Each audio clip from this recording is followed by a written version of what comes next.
Estamos iniciando o primeiro Prosa de 2025. Sejam todos muito bem-vindos. Eu sou o Nilmar Olímpio. Este é o episódio de número 105. Já peço a todos os amigos que sigam o nosso Instagram e o nosso canal do YouTube. Os endereços estarão aqui no vídeo. Como é de praxe, né? Todo início de ano, a maioria aí das pessoas procuram planejar, criar as suas metas, mas a maioria acaba não colocando em prática. Então eu convidei esse cara para falar um pouco sobre esse tema e dar também o seu testemunho de vida, o que ele era no passado e o que se tornou hoje. Eu recebo o terapeuta Alexandre Augusto Palácio. Alexandre, primeiramente, seja muito bem-vindo ao Prosa Podcast. Obrigado. É um prazer te receber aqui. Eu agradeço o convite, Nilmar. Quero dizer que estou muito feliz em estar aqui, em poder partilhar um pouquinho da minha história. E espero poder colaborar com o pessoal que está nos assistindo aí, né? Para que a gente possa ter um entendimento legal do que são metas, objetivos e planejamento. Temos uma coisa em comum, que é o esporte, a corrida. Isso. Não te conhecia. Nós temos o nosso amigo em comum, Daniel Antunes, né? Exato. Que é o seu treinador. É o meu carrasco. É o seu carrasco. Brincadeira. Um abraço, prof. Te adoro, viu? O Daniel é gente boa. Dormindo. Brincando. Alexandre, além de você se titula terapeuta, que é a sua principal profissão, mas você também tem outras formações, né? Isso. Em 2014 eu me graduei bacharel em Direito, né? Atuei um tempo no ramo, na área, mas nunca me encontrei na profissão, Nilmar. Vamos dizer que eu não tinha um propósito, não era realizado. E eu até que prolonguei por muito tempo essa minha mudança de perspectiva e de área de atuação, até que eu adentrei na questão da psicologia. Eu tive que ter uma guinada ali, um despertar mesmo na minha vida para que eu tivesse a força necessária para mudar de ramo. E desde então venho trabalhando com a psicologia como acadêmico. Também fiz um curso, né, de formação para ser terapeuta e pretendo estar aí atuando na área da saúde mental daqui para frente. Bacana. E essa área da terapia, você atua em quais áreas da terapia? Bom, a minha especialidade é lidar com dependência química e o alcoolismo, né? Até porque a minha história me remete a isso, né? Foi aí que eu vi alguns vídeos seus, aí eu interliguei tudo e falei, eu acho que esse é o cara certo para falar também disso, né? Então, o que era a minha vergonha se tornou o meu motivo de, não diria de orgulho, mas meu motivo de batalha, o meu propósito. Se tornou o meu propósito de vida. Onde eu encontrei forças para que pudesse ajudar outras pessoas que elas não passassem pelo que eu passei da forma que eu passei. É o que eu falo, se você não tivesse tido a atitude, o foco, a determinação, que é o nosso tema, você não teria saído desse buraco, vamos dizer assim. Exato. Tudo isso e se eu não tivesse tido também o esporte na minha vida. Sim. O esporte foi um pilar fundamental da minha vida para que isso fosse possível, para minha manutenção da minha saúde mental, da minha sobriedade. Muito passa pela corrida e muito passa pelo esporte. Não vamos entrar em detalhes, né? Sabemos que você teve as suas dependências químicas, né, de álcool. E quando que veio o start? Quando que ligou a chave e falou, eu preciso sair disso? Foi o esporte que acabou te ajudando também? Foi também, Nilmar, mas dentro da questão terapêutica a gente trata como um despertar espiritual, né? Alguns falam, né, a guinada de chave, a virada de chave, né, a mudança de vida. Eu diria que é quando dói na alma. Não dói no corpo, não dói no bolso, mas quando dói na alma. Eu sempre fui uma pessoa ativa na minha infância e juventude. Tive uma família apaixonada por esporte, que sempre me impulsionou, me incentivou. Meu avô sempre com corridas automobilísticas, tênis, natação. São Silvestre era uma coisa sagrada de se assistir, dia 31. Então, assim, na verdade, eu meio que abandonei uma coisa que eu já era. E eu precisei olhar para trás e falar assim, o que eu tô fazendo? Né? Tá na hora de mudar, cansei. É o famoso cansei, não dá mais. Não vou mais me pôr numa situação de vítima. Vou me pôr numa situação em que eu sou o responsável por mudar a minha vida daqui para frente. E foi então que eu resolvi atuar em cima e lidar disso com uma doença. É uma doença. Então vamos olhar como doença. Como é que eu vou curar uma doença que eu finjo que não existe? Sim. E só pra gente se situar, quantos anos você tem hoje? Hoje eu tô com 34. Até maio, 34. Até maio. E já tá saindo da categoria. Categoria subindo, gente. 35, 39 agora. É difícil a categoria, hein? Pois é. Porque não tem nenhuma fácil. E quando você era dependente, qual era a idade? Eu cheguei a fazer uso até 2 anos e meio atrás. É recente, então. Na verdade, o meu uso ele foi da seguinte forma. Eu conheci com 18 para 19 anos, Uhum. certo? E aí eu tive a minha primeira intervenção terapêutica. Eu fui internado em época de hospital manicomial ainda em Curitiba. Dos loucos? Ficava todo mundo junto, né? E isso foi bem traumático para mim, foi bem chocante. E aí eu ingressei no curso de Direito com 20 anos e fiquei limpo por 4 anos. Tive uma recaída, conheci a mãe do meu filho, fiquei limpo mais um período de 4 ou 5 anos. E desde que o meu casamento terminou, eu vinha oscilando entre 3 meses, recaía. 6 meses, 2 meses, recaía. Então o que eu não tinha era o entendimento, Nilmar, sobre a doença. Sabe, eu só tinha um cuidado paliativo de você cuidar só a ponta do iceberg, mas não o que está embaixo. Porque em nenhum dos processos terapêuticos que eu tinha passado, alguém me perguntou por que você se mantém. Me perguntavam por que eu comecei, né? Porque perdi meu tio, meu avô, não sofri um luto com 17, 18 anos, me senti desamparado, tá ok, mas muitas pessoas perdem pessoas, e por que você se mantém? Né? Então, quando eu olhei, eu mudei a pergunta, eu mudei a ótica, por que eu me mantenho e o que eu preciso para sair, né? Se eu tô treinando de um jeito e não tô tendo resultado, tá na hora de eu mudar meu método de treino. Você já tinha o filho, no caso, ou não? Nesse meu último período, sim. Marcelo já. Por ele também, né? Por ele também.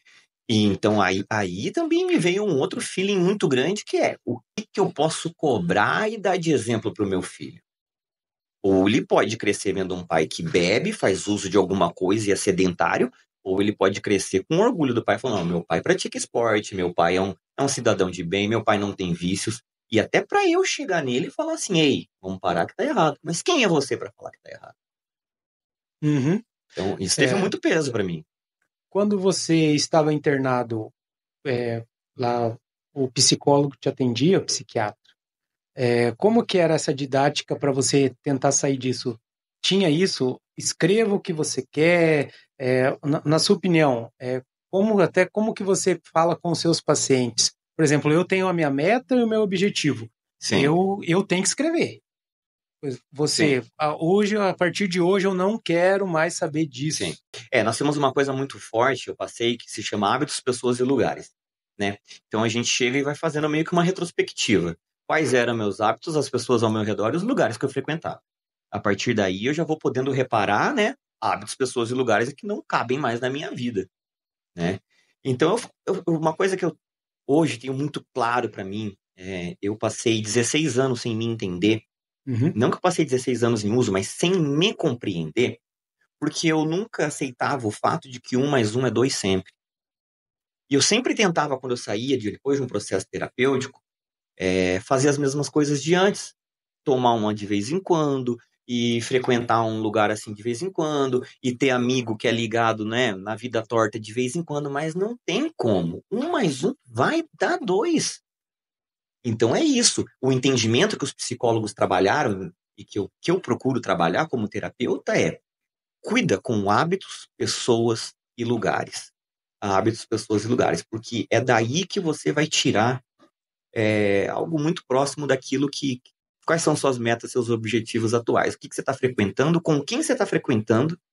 Como você está frequentando? Então isso está muito interligado. Você acabou meio que procrastinando um pouco. Claro. Você não queria aceitar. Claro, procrastinar é ótimo, né? Essa é a palavra? Claro que é. Porque, vamos remeter para o mundo da corrida, né? Se eu tenho um treino de 10 e faço 6, não é muito mais gostoso? Não vou falar que é o certo, mas não é mais gostoso? Não é mais fácil? É. É mais fácil. Mas a meta era o 10, o objetivo era o 10. Por que não fez? Por que não fez? A procrastinação, ela é uma coisa engraçada, porque quando você procrastina, te dá mais tempo. Mais tempo de fazer o quê? Nada. De procrastinar. É quase como se fosse um ciclo vicioso. Quanto menos eu faço, menos eu quero fazer. E mais tempo me dá para não fazer nada. A procrastinação acaba virando comodismo. É a zona de conforto. Se a gente trabalhar em terapêutica, a procrastinação é a zona de conforto. Uma coisa que eu ouvi muito e que eu trabalho muito pode estar ruim, com o perdão da palavra, pode estar uma M, mas é a minha M. É a quentinha, é a que eu conheço. Porque para você sair de um platô, de um ponto de estagnação, e você superar isso, às vezes é preciso fazer mais força do que para você se manter lá. Entende? Então, eu sou um corredor de 10 mil metros, quero correr uma maratona. Tá. E o volume para correr? Eu treinei para maratona. Olha aí, ó. Tinha dias da vontade de desistir. Mas você tem o objetivo, tem a data. Isso. Cara, né? Viu? Não é fácil, não. Então, às vezes, eu tenho um trabalho, né? Eu tenho um trabalho, eu tenho um emprego. Tá ruim, tá. E para você se qualificar aí em busca de algo melhor, quanto de esforço você vai ter que fazer? Isso resume tudo numa palavra. Acho que o primeiro passo é a atitude. Atitude. Tem um termo na psicologia que se chama de volição. O que é a volição? É a vontade munida de ação. É isso. Porque às vezes eu tenho vontade, mas eu não tenho a efetividade. Eu não tenho o ato, né? Eu não tenho o físico de fazer. Então a volição lida isso. É a vontade munida de ação. A gente está linkando o esporte, mas é na vida. Como você falou, é num trabalho, em qualquer coisa. Na vida. A gente usa o esporte porque é a nossa área, né? Sim. E eu vi bacana, a sua primeira prova foi a Corrida da Fé? Foi. Olha eu só. ajudo a organizar, né, a prova da Corrida da Fé. Foi o ano passado ou foi na outra edição? Retrasado. Então você já fez 2. Sim. Então você corre há 2 anos e pouquinho. Então quando você estava saindo do processo, você começou a corrida. Exatamente. Eu terminei meu processo próximo de maio, né? E aí veio o cardio de academia, né? A preparação voltei a tomar gosto por academia e tal. E aí, cardio. Uma pessoa próxima a mim na época falou: você não faz uma corrida? Eu falei, eu não sou corredor. Joguei futsal, tudo, nadei. Eu falei, mas eu não sou corredor. Ela falou assim, mas quanto você faz de cardio na esteira? Eu faço 3 quilômetros. Eu falei assim, quem corre 3, corre 6. Eu falei, será? Ela te ajudou e não te ajudou, ela te deu coragem. Ela me pôs nessa cilada que eu tô agora. Você sai... A gente aqui é uma conversa informal. Sim. Você saiu de uma droga e entrou na outra. Meu Deus, gente, olha, mundo da corrida. Só que essa nossa droga é muito boa. Boa. Depende do teor de treinamentos. Claro. Até faz mal também. Claro. Né? Tudo em excesso faz mal, Sim. né? Então é complicado. Mas assim, o que eu queria perguntar também é como que você passa para os seus pacientes como ter essa atitude? Como que você escuta a história deles e fala assim, esse é o primeiro passo, né? É Sim. difícil você falar para a pessoa isso para ela entender. É difícil. Como que você encoraja? É difícil, eu tento encorajar enaltecendo as coisas positivas que a pessoa tem. Porque no momento você pode estar fragilizado de autoimagem. E quando eu digo autoimagem, não é só o que eu olho no espelho. A autoimagem é o que eu sinto lá dentro com relação a mim mesmo. Às vezes, como eu me vejo, não é como você me vê, não é nem como eu mereço ser visto. Porque quando a gente se perde dentro do abuso que for, a gente só olha pra gente com um viés de pessoa abusiva. Seja um distúrbio alimentar, seja a bebida, comida, a droga. A gente só se olha como aquilo, como pecador naquilo. Só que a gente esquece, mas eu sou um bom pai, eu sou um bom marido, eu sou um bom filho, eu tenho outras coisas, eu sou um bom amigo. Tem que balancear. Então, eu sou um adicto, sim, mas eu também sou um monte de outras coisas. Eu não me resumo à minha patologia. Então, o primeiro é fortalecer a autoimagem. Eu sou uma pessoa composta de virtudes e defeitos, como todas as outras, que, porventura, cometi um deslize e estou com dificuldade para sair do uso disso. Então, não é que eu sou um drogado, eu sou um adicto, eu sou um bêbado. Não, eu não sou, eu sou um ser humano. E tenho uma dificuldade nisso. Então, vamos enaltecer o que você tem de bom. Vamos trabalhar isso, para que você olhe para si em terceira pessoa e veja que você é muito mais além do seu próprio vício. Muitas ainda têm vergonha de pedir ajuda? Com certeza. Eu, por muito tempo, tive vergonha até de lidar com o fato, de falar abertamente. Então, por muito tempo, era uma viagem, era não sei o quê, sempre tinha uma desculpa. E eu acho que esse foi o principal fator pela manutenção, que é realmente eu não tratar como doença. E aí a gente pode colocar qualquer compulsão, né? Porque o uso de substância abusiva é uma compulsão. É um uso abusivo e compulsivo. E aí a gente pode colocar inúmeras outras coisas, né? Tem gente que coloca pornografia, sexo, comida, muita coisa. E isso acaba destruindo também a psique da pessoa, né? A gente tá falando da saúde mental. Claro. Isso destrói a cabeça. Aí que vem as cagadas, né? A pessoa se suicida. Exato. É isso? Exato, porque por essa de você não se ver entendido, não se sentir entendido e muitas vezes não ser acolhido, renegado ou simplesmente julgado. Né? Eu, com uma ótica cristã que eu tenho hoje, eu tinha muito olhar, o cara na calçada. Ah, olha lá, vagabundo. Né? Mas o que levou esse cara? Todo mundo tem uma história, Nilmar. A gente não pode julgar, né? Exato. Todo mundo tem uma história. A função do terapeuta, ou psicólogo, ou psiquiatra, é falar assim, vem cá, me conta a tua história e vamos tentar entender. Vamos tentar fazer algo positivo em cima dessa história. Eu vejo muitos vídeos, a gente fica vendo conteúdos, né? Tem um cara que entrevista moradores de rua. Por que você tá na Pois rua? é. Cara, tem cada história que claro você não imagina. Que tem. Pessoas formadas. Claro que tem. Tem porque a doença da adicção, ela não escolhe classe social, cor, crença. Ela não tem discriminação. E a gente sabe que na sociedade existem médicos, pessoas da alta sociedade que têm a sua profissão, são bem quistos na sociedade e usa droga.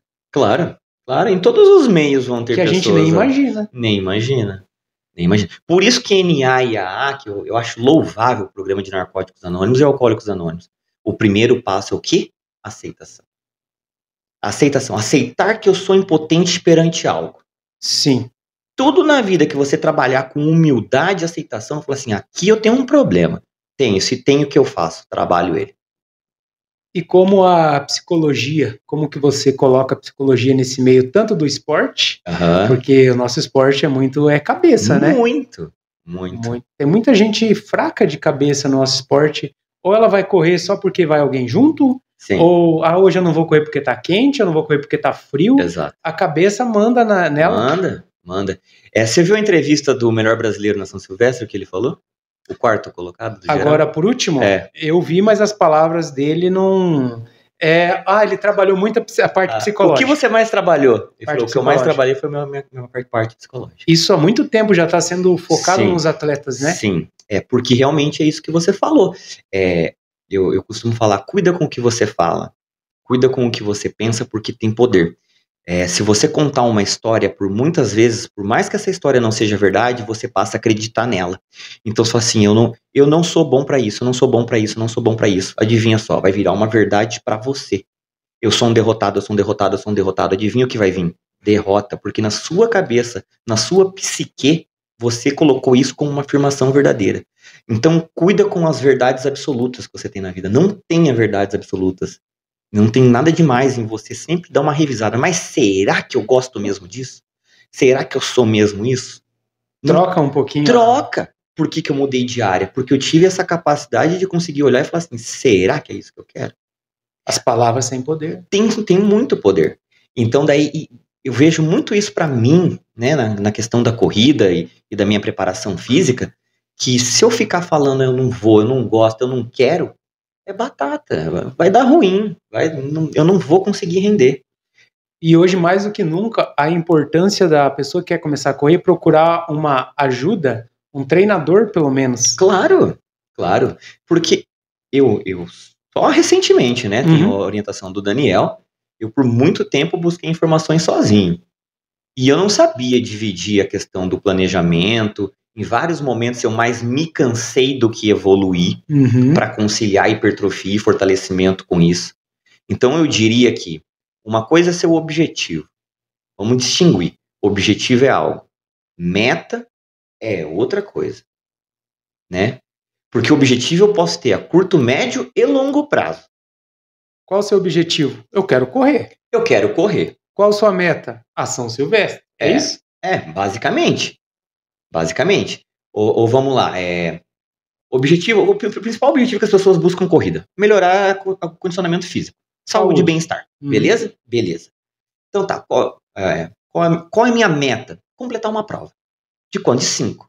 Tá ok. Então, o que eu tenho que fazer semanalmente para completar uma prova de 5? Eu tenho que rodar tanto, fazer um hit de tanto, fazer um tirinho aqui de tanto. Então, as metas a gente distribui. Minha meta semanal, minha meta mensal, para que eu chegue no meu objetivo, que é a curto prazo, que é correr uma prova. Para que o meu objetivo de curto prazo vire um de médio prazo, que é correr uns 10, para que eu chegue na São Silvestre, que é 15. Então, a gente tem que dividir isso para que não fique muito distante, né? Não fique intangível. Nossa, tem que ter força de vontade, disciplina, planejamento. Tem. Corrida é planejamento, ainda mais a longo prazo. Se eu falar para uma pessoa que começou a correr essa semana, assim, que uma prova de maratona são 42 mil metros, né? E ela imaginar isso, fica... Falando, não, mas vamos começar com 5, do 5 nós vamos pro tanto, e você vai melhorando, vai se condicionando, e daqui a algum tempo você chega. Tem muitos pulando o processo. Exatamente. Começou 5 esse ano, ano que vem já tá fazendo isso a é na maratona. vida. É na vida. Não é só na corrida. É na vida. Eu falo que às vezes a gente não pode querer o ouro sem cavar a mina, Nilmar. Tem que cavar, você tem que se sujar literalmente. Então, qualquer que seja, eu não vou julgar o motivo da corrida de uma pessoa, jamais. Assim como da terapia, de ninguém. Cada um sabe onde aperta o seu. Então, vamos supor que é por estética. Tá bom, mas demorou quanto tempo para você adquirir alguns quilinhos a mais? Você não vai eliminar da noite pro dia. Não vai. É aí que vem a frustração. É quando a sua meta pro objetivo é intangível. E você não coloca coisas pequenas. Então não é que é difícil ser disciplinado um ano inteiro. Se você for disciplinado um dia por vez. Às vezes a corrida você sabe que gera muitas amizades. Sim. A gente encontra pessoas que estão começando a correr. Elas perguntam, você corre quantas distâncias? Eu já corri até a maratona.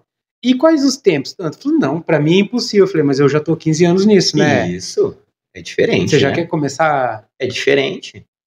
Então eu vejo uma dificuldade muito grande do pessoal do entendimento de que, nossa, mas você é muito regrado, mas você é muito disciplinado, mas sua carga de prática semanal é tanto. Mas nem sempre foi assim. Então, quando o terapeuta, o psicólogo fala obedecer o processo também é obedecer a sua limitação. É a mesma coisa. É a mesma coisa. O processo de evolução física e o processo de evolução psicológica, o obedecer o processo vai dar errado de vez em quando, você vai ter que fazer ajuste. A maioria das vezes. Viu? Cada 10 treinos, 1 ou 2 que é bom. É verdade. É verdade. Na história do leão, cada 10 ataques é 2 que ele consegue. O Michael Phelps, eu vi uma entrevista dele que ele falava assim, tinha dias que eu nem queria sair da cama, você viu, né? E aí ele falava, só que nesse dia eu ia lá e dava 10, 20%, era melhor que eu não ter dado nada. Eu ia falar isso. O poder da mente. Muitas vezes, isso quem nos acompanha vai saber. Às vezes você tem uma prova semana que vem. Você vai ficar toda aquela semana, meu Deus, será que eu vou bem? Qual o tempo que eu vou fazer? Não sei o quê. Você vai lá e não corre porque você ficou travado. E a semana que tem uma prova, você fala, quer saber? Essa prova eu vou pro treino e do tal, jeito é a der. melhor. É verdade. A ansiedade é o excesso de futuro, Ansiedade. né? É o excesso de futuro. Qual é o problema da ansiedade? O problema da ansiedade é que você olha tanto pro futuro que você esquece do hoje. Um outro parênteses que eu ia perguntar lá atrás, aqui não tem pergunta pronta, né? Então a gente vai perguntando. É muito famosa aquela questão do cara que fuma, que bebe, que ele fala assim, quando eu quiser eu paro. Quando eu quiser eu paro. Como lidar com isso? Ele não vai parar. Ele ainda não lidou o básico que é a aceitação, né? E é o básico. É o básico que é a aceitação. Então vamos lá. Para eu conseguir ter um hábito melhor, para eu adquirir um hábito melhor de saúde, primeiro eu preciso olhar e falar assim, eu preciso adquirir um hábito melhor de saúde. Porque enquanto eu olhar pro espelho e falar assim, mas nem tá tão ruim não. Enquanto eu estiver dando aquelas tossidas e falar assim, mas né, nem tá tão ruim assim. Enquanto eu for no médico, o médico não falar que eu tô entre a vida e a morte, eu vou falar, mas nem tá tão ruim. Verdade. Você não vai fazer. Alguns, né? Você não, mas alguns não vão fazer. Alguns não vão fazer. Outra coisa que você falou, a vida, os treinamentos são fases. Vai ter uma época que você vai focar. E vai ter época que você vai falar, quer saber agora, eu vou soltar um pouco também, claro. Sou filho de Deus. Claro. Tem as fases, né? Eu diria que a vida é como uma mesa. Né? Uma mesa você não apoia num pé só. Então você tem que ter um pilar do bem-estar físico, sim. Você tem que ter o pilar do bem-estar emocional e mental, sim. Você tem que ter o pilar familiar, sim. Você tem que ter o pilar da religiosidade, espiritualidade, sim. E de vez em quando você vai pôr mais força em cima de um pé, mas os outros ainda estão lá, não os abandone, né? Equilíbrio, né, Alexandre? Equilíbrio. Hoje eu posso priorizar estudo e corrida, mas talvez no futuro não, eu tenha que colocar mais energia voltada para um lado. Sim. E aí não tem problema. Uhum. Basta eu não abandonar algumas coisas que compõem o meu eu por completo. Bacana. É difícil a gente bater esses papos assim que acaba sendo um alerta, né, para quem Sim. acompanha você, acompanha a gente. Sim. A gente conversa com as pessoas, mas em outras palavras, né? Que dá vontade de pôr ela sentar aqui, vem cá, meu camarada. Vem cá que eu vou te contar como que é 99% você quer do fazer tempo. maratona e já tá desse jeito? Vamos se ligar, né? É assim, eu fiz até um story no lago. Teve, acho que 2, 3 semanas atrás, tava um sol, um dia bonito. Eu falei, tenho só 8, 2 voltas no lago, né? Na planilha não tava subida e descida nada, né? Já aproveitei da ausência de discriminação do que são os 8, falei, vou fazer no plano. Fui pro lago, chegou. Comecei assim, 1,5 km, chuva. Uhum. Chuva. Dei as 2 voltas embaixo de chuva. Quando eu terminei, tava desaquecendo. Parará, limpo o céu, vem o sol. Aí eu falo assim, a galera não vê esses rolês da chuva, das 5 da manhã no sábado e no domingo pro longo.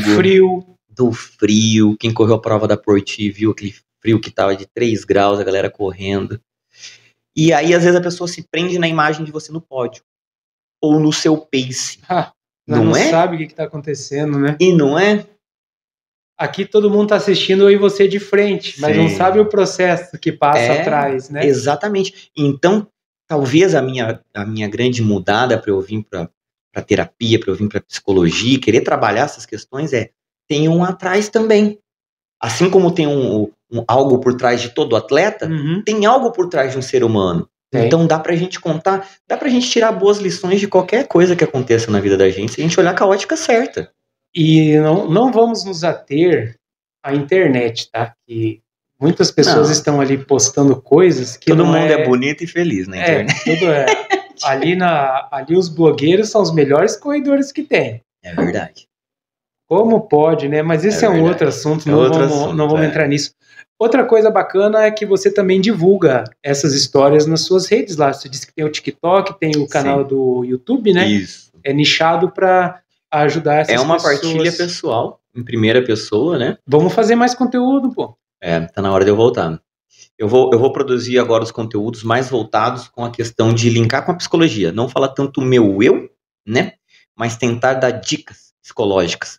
Porque antes a minha dica era com base na minha vivência. Agora eu vou linkar a questão com base no meu conhecimento. Sim. Né? Então, o que eu tinha para passar um pouco de experiência própria ali, com algumas temáticas, eu passei. E agora eu pretendo passar um pouco mais da questão de conhecimento, de terapeuta e acadêmico de psicologia para essa área. Você viu que acabou dando certo? Falamos da corrida, da vida, que tem tudo a ver.